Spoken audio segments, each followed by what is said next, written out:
In the world of marketplace businesses, you don't own any inventory and provide any services, and yet you could revolutionize an entire industry and be worth billions. I'm talking Airbnb, I'm talking Uber, and countless other companies that have turned industries upside down without owning basically anything. These are the billionaire middlemen. But here's the thing, for every Airbnb story, there are thousands of failed marketplace startups. So, what's the secret sauce and how do you build the next billion-dollar business? And more importantly, where is the next big marketplace opportunity? So in this episode today, we're going to be covering what is a marketplace, what are the common challenges associated with marketplace businesses, and how do you grow and scale a marketplace business globally? So, I'm Chris. And I'm Dan. And welcome to Secret Leaders. Let's get to this. So Dan, what do you think of when you hear the term marketplace? To be honest, I hear that and I think about being on holiday with my parents and my mum dragging me somewhere in rural France or rural Italy to be like, we're going to the market. So we can just like haggle and get a deal for something there, whether it's bread or cheese or some things. That's probably the first thing I think of. Then like on a broader sense, I think a little bit like maybe more like a mall or if I'm thinking grand scale ambition, like with global marketplace stuff, I think eBay. Right, the classic marketplace, like growing up especially, like, you know, eBay like dominating so many of our childhoods, so many entrepreneurs that cut their teeth on buying and selling things on eBay for a bit of arbitrage. Those are the things that strike me. What about you? Well, it's interesting because I agree. I think you've got, you know, the traditional marketplace. Within the traditional marketplace, you have a buyer and a seller. And so, for example, within that marketplace, you could have someone that sells T-shirts, and they are the seller, and they sell within the marketplace. You've then got, like you said, a big mall, so you've got Macy's, or it's, you know, Westfields for a UK equivalent, and then you've got the idea of taking that as a concept online. And so you then talk about eBay as a marketplace, which is a fantastic marketplace dynamic where an individual can buy or sell something to another individual. So it's actually a peer-to-peer marketplace. So in your day-to-day life, you're going to be experiencing DoorDash or Deliveroo or Amazon or Uber. Like all of our services day-to-day have actually kind of been marketplaced. You know, they've been transformed into these digital behemoth businesses that are marketplaces because they're able to cover such a huge range of transactional value. But Amazon's a retailer and a marketplace, right? Yeah, Amazon is a unique marketplace where effectively I as a consumer can buy from a business, but I as a consumer can also buy from an individual, and I can also buy from Amazon. So yeah, they've obviously taken it to the nth degree. But typically speaking, because they can, and their clout and their power, but typically speaking, you have normally much more specialized marketplaces. And so if you think about some of the ones we know most, something like an Uber is a marketplace business. It's connecting individual taxi drivers to, people who want to go on a journey. And the complexity of Uber as a marketplace business is wildly different to the complexity of something like a booking.com, where I'm booking hotel rooms. Still fundamentally a marketplace business, but the operational delivery of those businesses is so significantly different. Because if you think about an Uber driver, you're directing an individual within their car. Whereas if you think about a hotel room, it's a fixed asset that always sits there and never moves. And so you're talking about educating a user as to how to find a hotel room. But in the situation of Uber, you are providing that person with a, meet queue moment where they can actually find that taxi. And so while we say marketplace, I think that the reality is it's so much more nuanced in terms of the business models. I sort of understand what you were saying about Amazon. Yes, get Uber, that makes lots of sense. What are the different types of marketplaces then? I'm asking you obviously because Lottie is a marketplace, right? So you must have properly researched marketplace dynamics. And yeah, absolutely. I hope so, because one of us has to be an expert on this. Yeah. So yeah, for context, I, as well as studying marketplaces a lot, I own a marketplace business called Lottie, which at a fundamental level connects people who are looking for care with care providers, both care homes and carers that can come to your home. So again, different levels of complexity in terms of what we have to deliver on the marketplace. But in terms of the different types of marketplaces, you have peer-to-peer, you have business to business, and you have business to consumer, broadly speaking. There are some nuances within there. But I think But what I think is most common is that people assume that marketplace businesses are actually quite easy to get off the ground. Whereas I would say that unlike a normal business, which can be quite a straightforward plan as to how to grow, a marketplace business suffers from this quite well-known term, the chicken and egg problem. So do you know what the chicken and egg problem is? Cross the road? No, that's a different thing, right? No. So the chicken and egg problem is if you have to make supply and demand meet in the middle, which part do you get first? Do you get the demand or do you get the supply? And the painful answer is you kind of have to facilitate both. So imagine a situation like a soft-boiled egg. Similar. So imagine a situation where you are building a marketplace for hotels. You're never going to get any customers to come onto that marketplace unless you have a variety of hotels. But in the same way, why would all the hotels want to come onto the marketplace if you have no customers?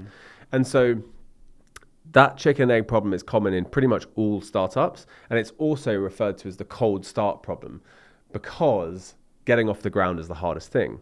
And so when I look at marketplace businesses in general, the commonalities is that on day one, you actually want to make the area you're aiming at as small as possible, or the category you're aiming at as small as possible. So Airbnb would be, the example would be they started in New York rather than starting nationwide, and something like Etsy would have started in like handcrafted goods as a category. And so that allowed them to... Amazon books.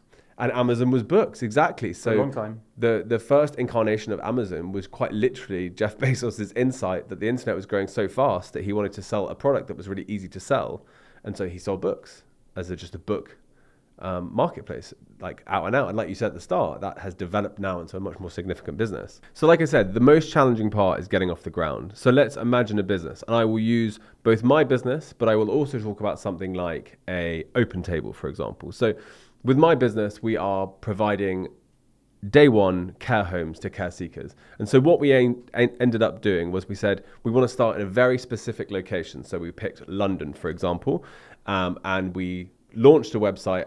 But to launch the website, we needed care homes. And so you talk about this concept, which is what is the hard side of the marketplace? And all of these businesses that we will explore and investigate in the marketplace realm will all have had to identify what their hard side was. And so for Lottie, it's care homes. For something like Open Tables, it's restaurants. And so like Lottie, Open Table realized that for them to have a successful marketplace business, they needed a density of restaurants in a certain area. And so they actually worked out that for a specific town, they had to have 50 restaurants in that town for the user experience to be quality. Because if we both think, I order from Deliveroo a lot, if I go on to Deliveroo in the evening, I want variety. Even though I get the same thing a lot, I want to see, pizza, burger, chips. I want, chicken and chips. I want my variety. And so without that, it just fundamentally wouldn't work. And so I can't just say that did not sound like variety, but go on. Yeah, well, you want beige food. Yeah, I do eat very beige food. Like a toddler. I am like a toddler. But I suppose the point remains that at the very beginning, when starting a marketplace business, you have to incentivize the hard side. And so for us with care homes, it was incredibly low or free access to people looking for their services. And with the restaurants, what they did back in the day was we gave you customers for free, and as time went on, we gave you software for free. Another good reason why Uber was so well funded. At Uber, they gave customers £10 or $10 off, right? They gave you a free ride. Exactly. And a free ride, again, if you shared it, which got the virality to build the consumer demand side. Absolutely. And I think that most people will look at Uber and go, I bet the challenge is getting people to use the app. The challenge isn't that. The challenge, we all know that we need taxis. And now we are in a situation where we know we want transport, we want it quick, we want it on our phones. The hard side for Uber is the drivers. Because also if you have competitors, they go after your drivers. The second you don't have enough drivers, your service is bad for your customer and you have to use surge pricing. And so from an economic standpoint, you have to nail how to get your drivers on. So if you think about Uber, day one, they just paid their drivers an enormous amount of money. And that's how they got over the natural slow-paced build of a marketplace. Because a marketplace, unlike a normal business, actually starts quite slowly and compounds through the network effect. It's actually one of the best examples out there of a business that adds so much value to the world, could not have existed without VC money. We complain about VC money in lots of ways, but Uber absolutely could only exist, and that space could only be innovated with VC money to build the marketplace up entirely. Completely. It's all fake. But once it's real, it's really real. Exactly. And so exploring that, when you're sitting there thinking, and it's quite funny, but when you're younger, so many people come up with the idea of, I want to connect young university students with sports grounds. Mm-hmm. Like, how many people have you heard over the years come up with that exact idea? It's like your first marketplace idea. And I think that the one thing I would say to people starting a marketplace business is that you have to identify early on what the hard side is, because you have to incentivize the hell out of it, like they did with the drivers. And a good example I thought the other day was Rover, which is you borrow dogs. They had almost the other problem, which was that people were super happy to give their dogs and receive $50. And so they needed to start in a location that had a lot of dogs. And that was their thinking. And so they actually aimed to start their business adjacent to Amazon, because Amazon had a really dog-friendly policy.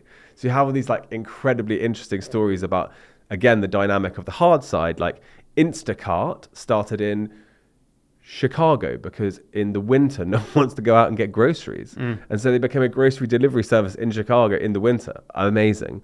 And so, yeah, I would say that for those businesses, it's important to work that out. And a good example from Uber is that Uber were the ones that actually came up with surge pricing. So surge pricing is fundamentally that if you're on if it's 3 a.m. in the morning and like loads of people need a car, drivers don't want to drive. And so one location manager was like calling up drivers going, I'll offer you double to drive tonight.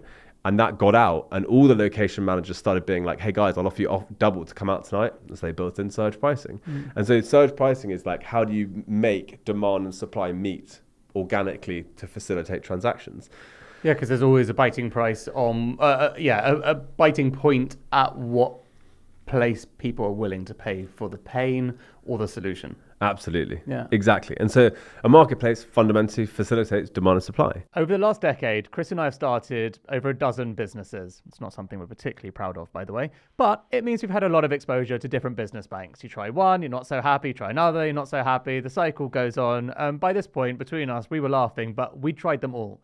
There was one we actually hadn't, and it's because they're newer, and we weren't really familiar with the fact that they had this option. So we wanted to try that based on our own knowledge and compare it. And I tell you what, it is head and shoulders above. And we are thrilled to be using and partnering with Wise Business. Basically, Wise Business is the only account you need to get paid, pay employees and suppliers, and manage your business's money in multiple currencies. Exactly. With Wise, you can do business across the world, pay, get paid, and manage your business's international money with ease. And look, here's the thing. You actually save money as you grow. No hidden fees, no sneaky markups on exchange rates, and no ongoing subscription costs. It's like finding money in your pocket that you didn't know was there. But my favorite part, and this is crucial, it's just so damn easy to use. I know because I'm the one who set it up for this company. Thank you. Yeah, I mean, lazy. I was never going to get you to do it. But anyway, you can make payments in as little as a few seconds, and it integrates with all your business software. You can easily withdraw funds from Amazon, Stripe, and more in multiple currencies. And it connects to accounting softwares like Xero and QuickBooks. But damn, what about security? Well, as you know, every time you try and log in and take money out of the account without checking with us first, the security is amazing. They've got 2-factor authentication, a 24/7 customer support team, and a fraud team working around the clock to keep Chris off our money. I could go on about all of the amazing features, but seriously, when you're a small company or even just starting one, there's already so much going on that having a payment service that's quick, easy, and by the way, most importantly, reliable is just an absolute necessity. And for that reason, we use Wise. If you want to get on board, it's simple. Just head to wise.com/business to learn more about how Wise could work for your business. So chicken and egg, you said that was like the cold start problem, but you also mentioned hard side. So how do you define hard side? What's that? Chicken, egg, and cold start are the nature of the fact that you have to have both supply and demand to exist for a transaction to be facilitated in the middle. However, you will identify with your marketplace that there is one side of your marketplace, either demand or supply, that is much harder to get onto the platform, therefore identified as the hard side. And that's often because it's not viral organically in its nature. And so it can be, to some extent, you can incentivize it to some extent. So early drivers at Uber got more money the more miles they did. Early drivers at Uber, if they referred more friends, would get a clip of their money early on. So the incentivization of the supply side in that case was the hard side. Whereas the consumers, I mean, we loved Uber when it came out. My God, it was cheaper than all the typical cabs, and especially in London, the black cab was so much more expensive. And so we flocked to it. And the viral mechanic they used there was the £10 for recommending a friend. But the demand side was the easy side. And now, interestingly, if you were to look at the top 100 marketplace businesses ever, 70% of those businesses would state that the hard side was their supply side. And that's, again, like a recognition that consumers, once given a better UI, incentivization themselves within, technology and ease of booking. Yeah, they want speed. They want speed. Convenience. They want convenience. They're not hard to convince. Yeah. You're not having to work hard to convince them. You are having to work hard, though, to get the best 50 hotels in Florence to come onto your site and to give you, that beautiful curated experience of Florence. And that is why when you're building a marketplace business, very early on, you have to intentionally say, I have a hard side team. They work on the supply. That is what they do. They bring supply.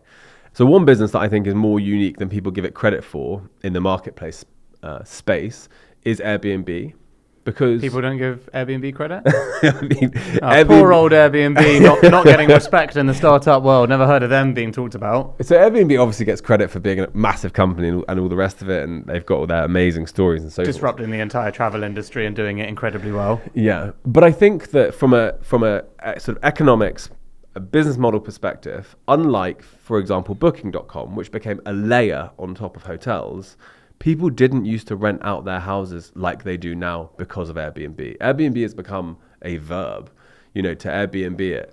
And I think that change in consumer behavior is what has led them to become such an unbelievable company. But also, the most important thing with a marketplace is that people talk about the network effect a lot. So when you meet young founders, they'll be like, yeah, no, it's got network effect. And I don't necessarily know if everyone knows what it means. Network effect in practice, when going well, because network effect works backwards as well, so it can go negatively, is that every new customer to the network enhances the network for everyone else. And so Airbnb is the most beautiful marketplace ever, because you bring your house onto it, because it allows you to make money from an asset you previously didn't, and you have the flexibility to design it throughout the year. But you yourself are a customer who will use Airbnb. And so you're creating a whole new category where the supply and the demand, the overlap is absolutely enormous. And so I think, Airbnb is a real standout in terms of actual marketplace dynamics. So I want to go on now to talk about the actual nuanced different types of marketplaces, what the transaction is, who's doing the transaction, and so forth. But obviously you have in your life previously run a marketplace of sorts business. Of sorts. So do you want to tell us about that? And also, did you identify your chicken and egg problem, your hard side? Did you know those things at the time? No, never heard of these terms. That's probably why it failed me.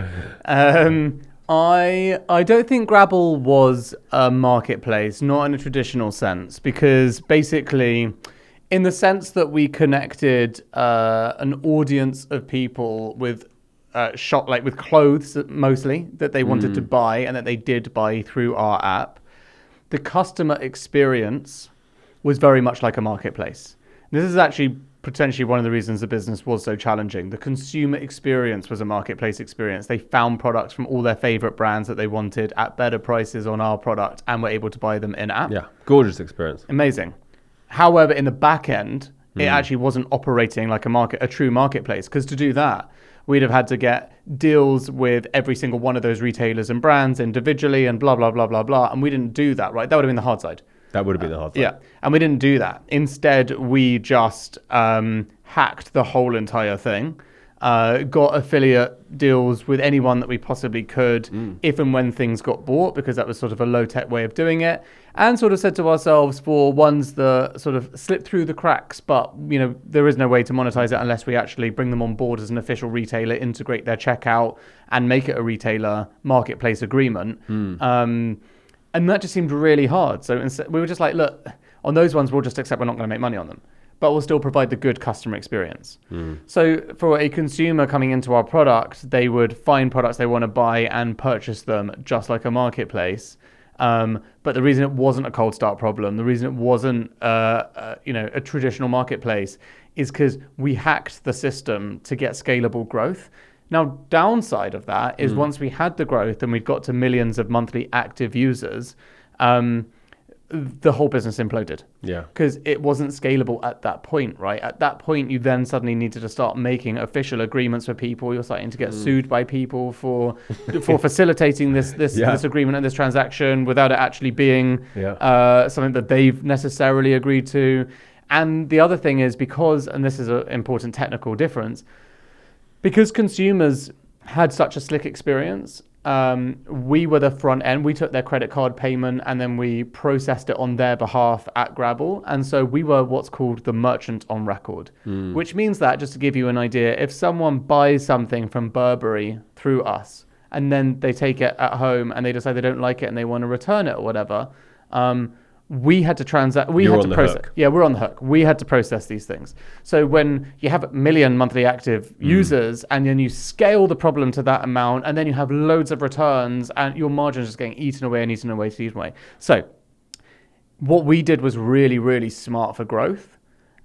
It created a fundamental problem at scale where we imploded. And if we have set up an actual true marketplace, we would have been able to handle the scale, but we would have had to grow a lot slower. So that is actually a really, really good case for professionally taking on board your cold start problem as a hard challenge and doing the hard work. And it probably takes a good year or two longer. Yeah. And I would say an interesting thing about that is that to have done that business properly, the funding requirements would have been enormous. Absolutely. If you wanted to do it at any acceptable founder VC speed. Yeah, absolutely. Or you could do it over a very long period of time, and then someone could raise money and outperform you. Yeah. But broadly, in terms of what I think business models are within the marketplace arena, you've got B2C marketplaces, so something like an Amazon. You've got B2B marketplaces, which would be something like an Alibaba. Here's a good B2B marketplace, acquire.com. Yeah. Buying and selling companies. Meta. Yeah, exactly. Yeah. And he's doing very well, isn't he? Yeah, I think so. Yeah. It was called Micro Acquire, now it's Acquire. He's been a guest on Secret Leaders, actually. Yeah, very interesting. Really interesting, yeah. And I hadn't really seen that before, because again, what he's done is he's found out that businesses are being sold, bigger businesses are being sold, smaller businesses need to be sold. Yeah, it's like a merger and acquisition marketplace. Yeah, fascinating idea. I'd love to go deeper on that as a business. But you have peer-to-peer marketplaces, so something like Rover, where you borrow someone's dog, or the OG peer-to-peer marketplace is eBay. And the last one would be the evolution in the last 10 years of sort of on-demand marketplaces. So those marketplaces work in a fundamentally similar way, but it's like Uber or Deliveroo or DoorDash, where you're effectively on the front end as a consumer having this experience where the marketplace facilitate the whole transaction from the source through to you as the consumer. And so those are the different marketplace businesses to keep an eye on and think about when you're actually trying to solve the problem in the space. Actually, as we're talking, I just invested in a marketplace business. Oh, okay. Tell me. Okay, so it's called Home Cooks. And the problem is, it's kind of like a cross between Deliveroo and takeout meals and like ready meals, I suppose. Right. So the concept is, and I think it's a brilliant problem. The way that they position it is Etsy for food. So their creators are chefs. The insight is chefs hate working in restaurants. It's really stressful. It's really busy. It's not as well paid as it could be. So they cook from home. So instead, they cook from home, but they batch cook. So they can cook 50, let's just be lazy and say like chicken tikka masala, right? They could cook 50 chicken tikka masalas, and they would usually do that for a restaurant. But instead, they do that at home. They do that with like hygiene standards, all fine, et cetera, et cetera. And they batch cook and they freeze it. Mm-hmm. and they can put it on the home cooks marketplace. And now they'll call themselves something like, Chris's Home Kitchen. Right? So it's an on-demand marketplace. It's not quite on demand. It's on-demand peer-to-peer as well. Yeah. They choose their recipes every week. They say, these are the things I'm going to cook this week. They're my most favorite. They're my favorite dishes. They're the ones that are really popular. I've only got 50 this week now, and I'm going to call it Chris's Homemade Kitchen, right? And now I, as a consumer, go on Home Cooks and I see all the different creators, all the different kitchens, and I'm like, I actually fancy having the chicken tikka from Chris, Ben's, golden delicious chicken nuggets in the same basket. You can get it all in the same basket on the same day. No, so then they basically send it all into, this is the genius part, you get it overnight. So it comes the next day, and it's got like a 3 to 4 day shelf life. So you're usually buying these products for the next 2 to 3 days. So the consumer experience is gorgeous. Amazing. And operationally challenging on the back end, but Yeah. But isn't that so interesting? And so basically I can order from Home Cooks, and all I've got to do is microwave it, right? It expensive? Nope, sort of like 7 or 8 quid per meal. So it's sort of like biting point between it's more expensive than a microwave meal from like an M&S or whatever. Yeah. But much cheaper than takeaway. So it's right in the middle of the price point. If you're launching that business today, and you just invested in them, so you might know this. What are they doing? Like, are they picking a location? And they've got the same investors as Just Eat and like all the big guys as well. So they've got a good opportunity to really nail this new category. Are they focused on a location? What's their hard side? They were all over the UK now. So they found a way to basically freeze and deliver within 24 hours, which is genius, all over the UK. So what's even more interesting about this is you can be in buttfuck nowhere, like in the countryside. Getting like London chef food. Or getting like, Rita's jerk chicken from Liverpool or whatever and get it within 24 hours into the middle of the countryside. Wow. It's absolute genius, no? Wow. Amazing. So in that business, what do you reckon the hard side problem is? It's definitely going to be the chefs. So do you think the fact they have that insight that chefs actually hate working in restaurants is enough of a pain point? Because I don't think they had to massively incentivize these guys.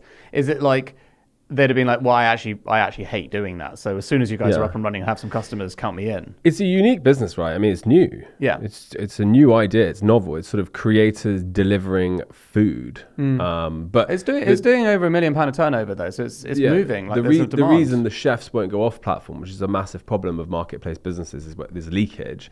The reason they probably won't is that, what's it called? Home cooks. Home cooks. It's because they're providing the chef scale operationally with like hands off. The chef is able to do the gorgeous food that they do, and the company is picking up the slack. And that's why I'm sitting here thinking, wow, I wish I had invested in that. Well, that made me feel smart. Thank you. So context for everyone as well. I actually do own a marketplace business, which I've been running with my brother for 3 years. Called Airbnb? No, called Lottie. I mean, a lot of people called it the Airbnb for care homes, which from a business model perspective, they were completely wrong. Our business models are fundamentally different. But as far as insults go, you'll take it. Yeah, as far as insults go, I'll take the press headline. So we're a bright pink marketplace that helps elderly people find care, whether it's care homes or home care. But we are a marketplace. We have the marketplace dynamics, and so within our business, we are lucky enough to be at nearly 100 people in the company. And we're lucky to be valued at a very high amount. But fundamentally, the day-to-day conversation is always, do we have enough supply in the Midlands? Do we have enough supply in Scotland? How do we incentivize more supply in Scotland? And so the important thing I would say to people thinking about marketplace businesses is that very early on, you've got to take a view that you want to provide a great service. So with Home Cooked or with Lottie, you want to take a location and deliver an incredible service before you try and go much, much, much wider. And it's the same with the chef problem. If Home Cooked wanted to provide a different type of service, it would be even more complicated. But they're now going to nail the ability to give a chef the chance to sell their food nationwide.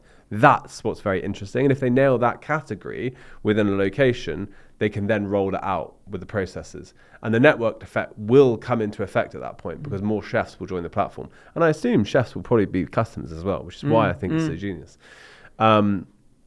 So with something like Lottie, our biggest problem is care homes and carers, getting more carers onto the platform and getting more care homes onto the platform. And so we spend most of our time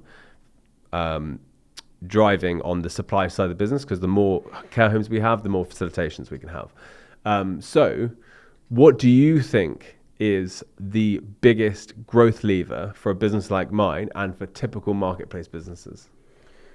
Good question. Is it surely just word of mouth between care homes? So word of mouth does rank as, once scaled, the most successful growth lever, but the most actionable growth lever is traditional sales. So not SEO, PPC, digital marketing, none of it. Just traditional knocking on the door sales. And we say knocking on the door, we're talking about picking up a phone, or you're talking about literally like you're selling Bibles?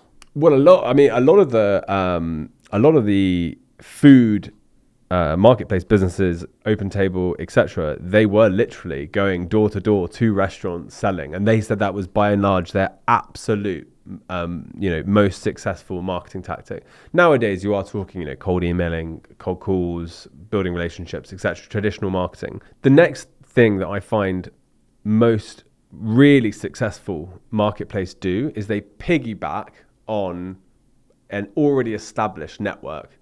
And so there are great stories about how Airbnb back in the day was soliciting homeowners who were promoting their homes on Craigslist. And so they would approach them, they'd say, why don't you put those onto Airbnb? And there are so many other examples of marketplace businesses that have fundamentally just been built on the top of Craigslist.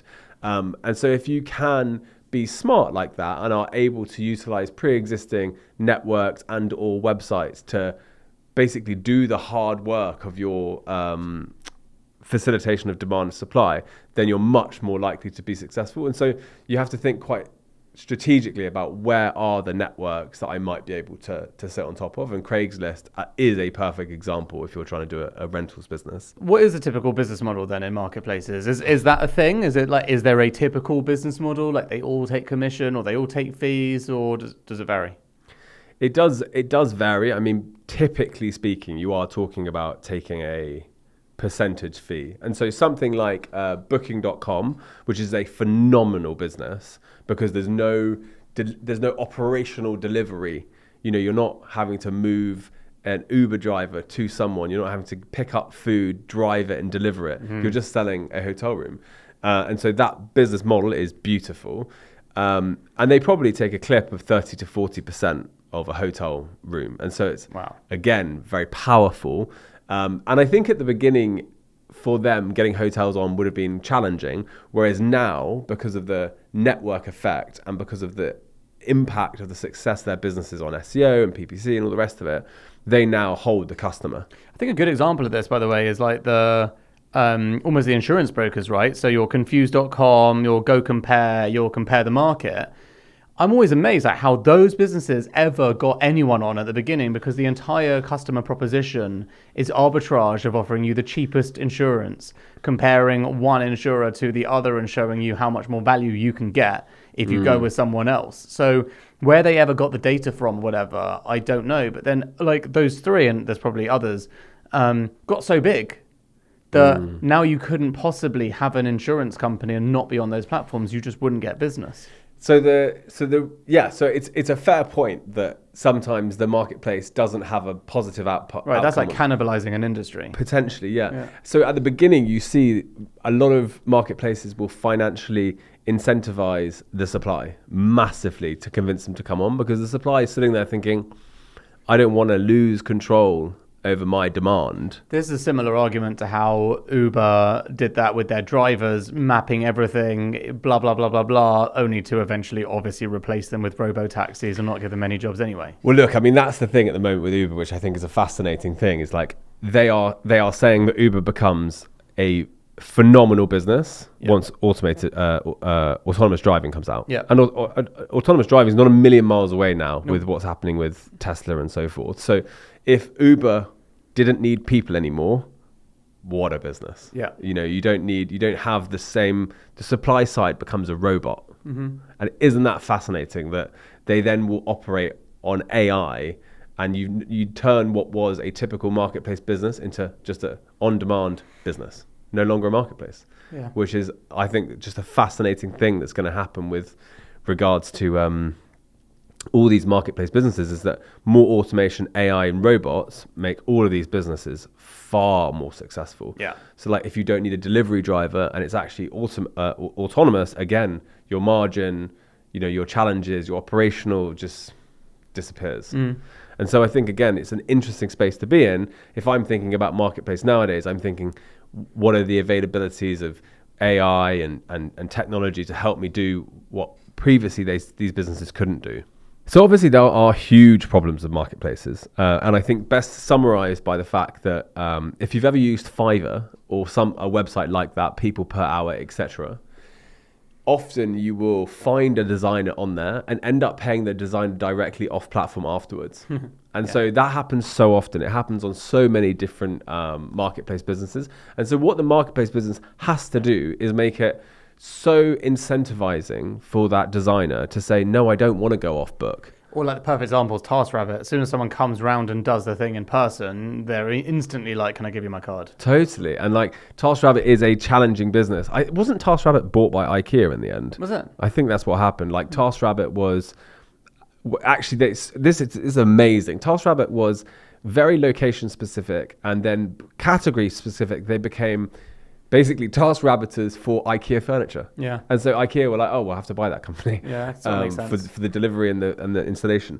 But you're right. I mean, the person who came and did our assembly in our house now is just paid in cash. Talking about questionable marketplaces. Oh yeah. Kazoo. I mean, that was valued at many billion very quickly and has kind of imploded, right? I mean, Kazoo is an interesting one because of also when it was. Yeah, what is it? So what is that marketplace dynamic? So I mean, it's kind of a story of, I think, too much money, too much VC money, and too much flexibility. But they were fundamentally a car marketplace business. But then they ended up going into car maintenance and car repairs and car restoration. And instead of like being a marketplace, they then tried to own the supply. So they bought all of these traditional, mechanic shops that were all making small bits of EBITDA. But obviously, the minute that happened, they were no longer giving them their money for the work on the cars, and it became a huge money sink. And so Kazoo actually was probably the most overinflated valuation company I can name. Like, they quite literally were just buying all these small businesses and telling a dream about how in the future it would all be super connected, when in reality they were just like a car marketplace that you see in so many car marketplaces. And cars is a good marketplace business to be in. Like Motorway is actually a pretty good car marketplace, right? Yeah, I mean, our head of commercial, James, came from Motorway, so I know a hell of a lot about it. Like, incredible business, incredible speed, and again, you're facilitating the transaction between two people who do all the work. I list my car, I clean my car, I list my car, I want your car. I think there's really good insight in that. Maybe the best kind of marketplaces are the ones where you're just really honest about the service that you provide at both ends of the spectrum, right? Like the most successful ones basically do the one job really well. Totally. I mean, that's my biggest takeaway for everyone is like, don't overcomplicate your product. Stay within a category that suits you and stay within a location that works for you. A marketplace doesn't have to work everywhere. It can just work in the best places. And so things like Uber and all that sort of stuff, they actually got it wrong when they expanded out into like rural areas, because they should have just focused much, much more on the individual cities and just gone hard there. So I think from a challenge perspective, leakage will be the thing that's on your mind most of the time. And so what you really want to do is provide the supply side with technology and with tools, free, slick, AI tools and UI for their dashboards and data, and they need to be heavily incentivized to use your platform. And then at the start, obviously, you want to make the supplier want to be high quality on the platform. And if they're high quality on the platform, they get much more demand than if they were to come off platform. And so things like TaskRabbit is a challenge and will always be a challenge, but things like a hotel, it wouldn't want to go off wouldn't want to go off book because actually they want a really high rating on booking.com. Yeah. So that all of their days that aren't Valentine's Day and aren't Christmas Day, the dead days, they get filled. And that's the most important thing to a hotel is revenue per available room. And so if you're having loads of like dead rooms, that's the worst thing you could possibly have. So in terms of speculating on the next big marketplace thing, I would say that there are dozens of categories that are still unmarketplaced. As to how the dynamics work in all those sectors, it will be nuanced to the individual sectors. I think though, if I was thinking about starting a marketplace business now, I would think, are there marketplace businesses that exist that I could bring a new take to, use AI, use some form of automation? Could I piggyback on top of their already established, quite atomic networks? So I never think, and I've never thought in my life that any of the businesses I've built or come up with or invested in, whatever, are necessarily that unique. I've actually always focused on really pre-established businesses.